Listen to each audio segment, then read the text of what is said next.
The suspects drove up on First Avenue, parked just out of eyesight. The victims were out in the middle of the street talking to a subject in a car. A Mexican drug cartel hit on an LA street. This man, the assassin. Broad daylight. It was like 9, 10 in the morning. They had no anticipation of what was going to happen. Martin Corona, a hitman for a Mexican cartel, in this rare television interview tries to explain what it's like to kill for a living. I've seen the worst that you can see. He insisted we speak to him in shadow, and Martin Corona is not his real name. This was revenge. Revenge. Yes, that's why they carried it out with so much drama and aggression. You didn't get away with anything, you know what I mean? Steve Duncan was a probation officer who started working with the DEA on cross-border drug cases. One of them tried to get back home into the house, and he was shot as he was walking up the steps towards the front door. Revenge for an attempted hit on his cartel bosses, the Arellano brothers. You've got a guy on the ground who's injured, who's basically begging not to be killed. Right. Yeah, he's begging for his life. No me mates, don't kill me. When he was begging for his life, I did say, this is for Ramon Arellano. I later talked to the wife who said she was at the front door. I wanted him to know why he was dying. He's an assassin. He's a multiple murderer. Steve Duncan had no idea Corona would later become part of his life. Would you say that the two of you are now friends? We share a fondness. I have known Martin since I wanted to kill him in 1997. Corona admits to 8 murders. There may be more. Did you end up actually killing people in prison? While I was in prison, I'd rather not speak about that. He was born and raised on the beautiful SoCal coastline just outside San Diego. I don't believe anybody is just born a natural gangster. Nobody's born a Charles Manson. Corona says he ran away from home at 12 and joined a street gang. And that became my family. Are you involved in violence at this point? Absolutely. In and out of prison, he almost inevitably fell in with the Mexican mafia and eventually the cartels. You either accept that life or you end up on the side of a curb somewhere. The third subject ran down the alley this way. Their number came up, and unfortunately it was time for them to go. This was his first hit for the so-called Arellano Felix cartel. Inspiration for the movie Traffic. They controlled the cocaine smuggled through Tijuana, locked in a turf war with the notorious Joaquin El Chapo Guzman. Chapo Guzman was killing their family members. They were killing Chapo's family members. It was just a bloody battle. The FBI has added a new name to its 10 most wanted list, Ramon Arellano Felix. As the gang's enforcer, Ramon decided who got whacked, as one U.S. official put it. Officials say he once tested a new gun by killing a pedestrian he happened to pass in his car. Corona led a death squad for Ramon. How does it change you once you have taken a life?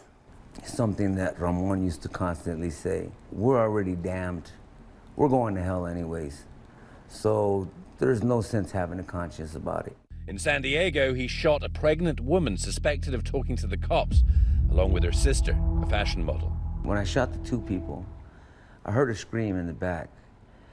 And I looked back there and I seen a little girl back there in the back seat. The girl was okay, but a month later, across the border in Tijuana, Corona and his partner killed her father. We hog-tied him with his hands and his feet behind his back. They covered him with a sheet.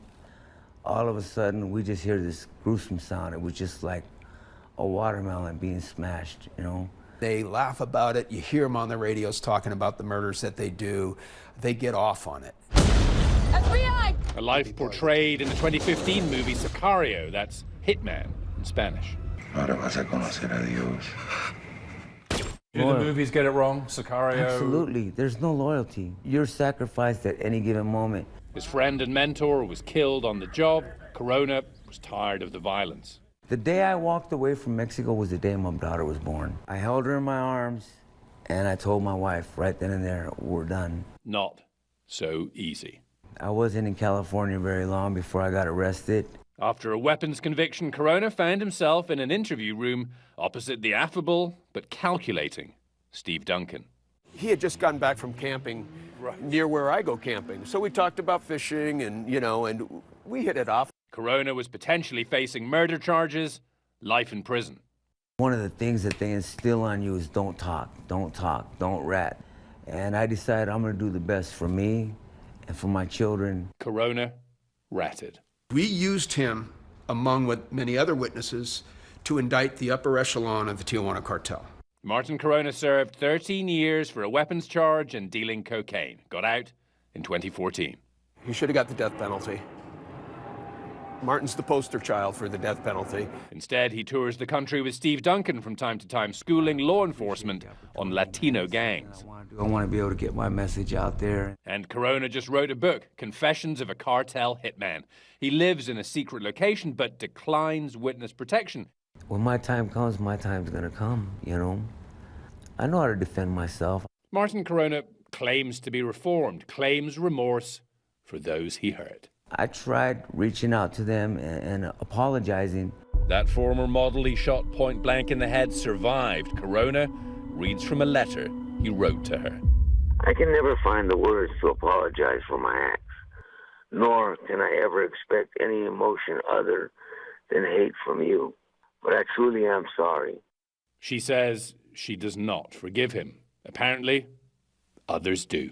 To hear somebody tell you that they didn't blame you for doing the things that you did, it's a little overwhelming. Still hurts, still bothers me. As far as I can tell, Martin is one of the worst of the worst. Yeah. Yeah, he was. Not anymore.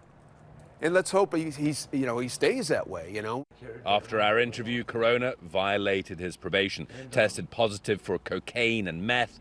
After a short stint in jail, he's about to be released again. There's mornings I'll wake up and I'll wash my face and look up in the mirror, and I can still see the monster that I once was. You can never make amends for taking a life. You can never pay that back. I'm Nick Watt for Nightline in Las Vegas. Hi everyone, George Stephanopoulos here. Thanks for checking out the ABC News YouTube channel. If you'd like to get more videos, show highlights, and watch live event coverage, click on the right over here to subscribe to our channel, and don't forget to download the ABC News app for breaking news alerts. Thanks for watching.